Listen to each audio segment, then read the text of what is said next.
All right, grade 11s, I am deciding to re-record this lesson, lesson 12, for the Christian content connection to chapter 2 on evolution, variation, and natural selection.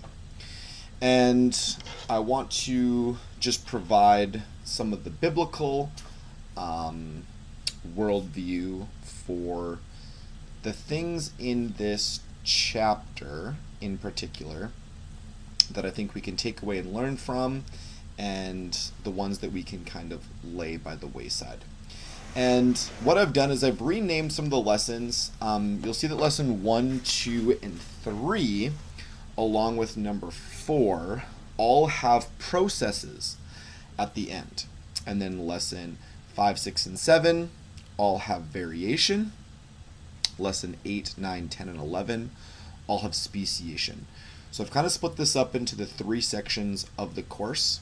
And what I would say is, for the most part, even though there's a little bit that's not, the processes for lesson 1, 2, and 3 are the parts of the chapter that don't fit into the Christian worldview, a biblical worldview.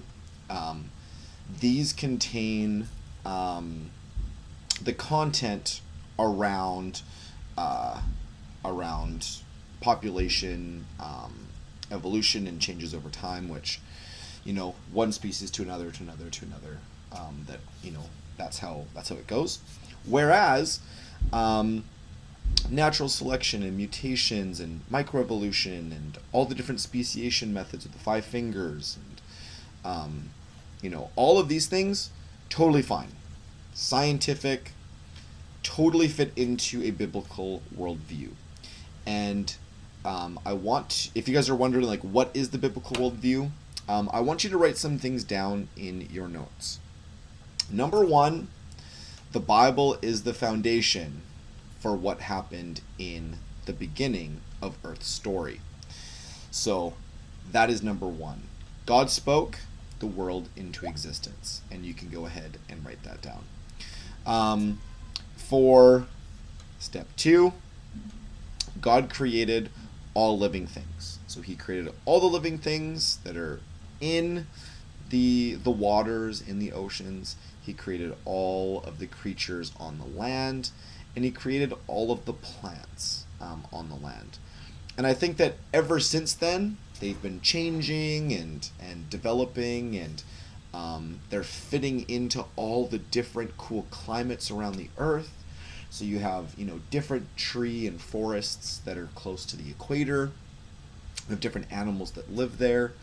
And we've got, our own forests up here in the northern hemisphere that, are very different from what you would find near the equator. So there's a lot of variation in our earth. And I think God knew that was going to happen. But from the biblical worldview, I believe that God created those creatures, and then ever since then, they've been changing. I don't believe that, over billions of years, a common ancestor is what has started this all. So that's my second point, or is that my third point now? I guess it's my third point. My third point is common ancestors is a belief in the evolutionary theory that I do not agree with. Okay?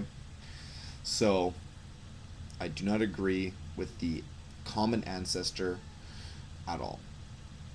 I guess this could be point 4.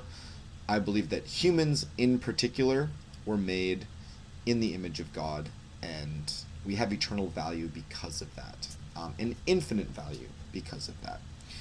And so, even if I go to the BC curriculum document, this is what I've got to teach in Life Sciences 11.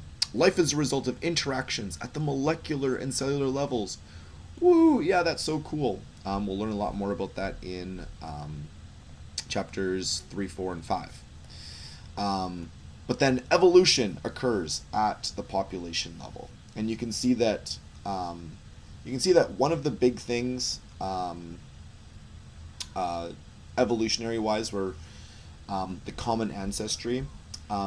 I think that another fifth point that you could make is that I don't believe DNA, or mutations for that matter, is the main cause for evolutionary theory. Just because we all have the same blueprint doesn't mean that the common ancestry back into our history is what formed us into who we are today. I believe that God had a very good blueprint. I think he's a very good designer. I think that all knowledge and wisdom and intelligence comes from him. And I think that he designed a system where humans and other organisms, other heterotrophs, speaking in the chapter's language, heterotrophs are things that eat other things. We all need to have the same blueprint for us to be able to consume other things. And so that is a beautiful thing where you can make a really yummy pizza and it can have, pineapple, which is, a plant, and it can have mushrooms and pepperoni. It can have, all the different kingdoms on it, and we can eat it and it's yummy. So that's just something here that I wanted to quickly touch on. I guess the overarching thing is that the Bible and Genesis is where my belief about science comes from. And in this, I would argue that evolution from a common ancestor back over billions of years is also a belief system. And so people can have that belief system, but I'm going to frame everything in the course from a biblical worldview. And as we learn about these concepts,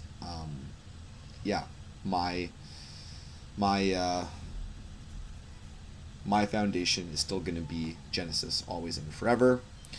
So there you have it. Lesson 12 revamped. There you go. Enjoy as you get ready and study for the assignment and test coming up.